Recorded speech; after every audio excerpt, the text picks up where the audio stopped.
হামের মহামারী নিয়ন্ত্রণকে কেন আমরা গুরুত্ব দিতে বলেছি? এক নম্বর হচ্ছে হামের সংক্রমণ ক্ষমতা, যেটা আমরা রোগতাত্ত্বিক ভাষায় R0 বলি, R0, খুবই বেশি। 1 জন থেকে 12 থেকে 18 জন পর্যন্ত ছড়িয়ে পড়তে পারে। গায়ে লালচে দানা বা র্যাশ দেখা দেওয়ার 4 দিন আগে থেকেই রোগ ছড়াতে শুরু করে।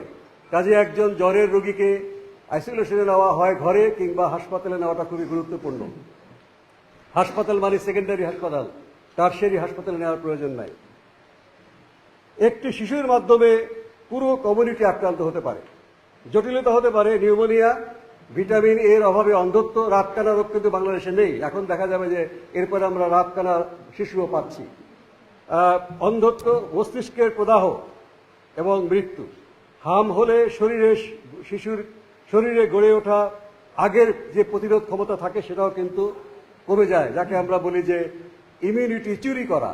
হামটা এই চুরির কাজটা করে, আগে থেকে যে প্রতিরোধ ক্ষমতা সেটাকেও মানে নিয়ে নেয়।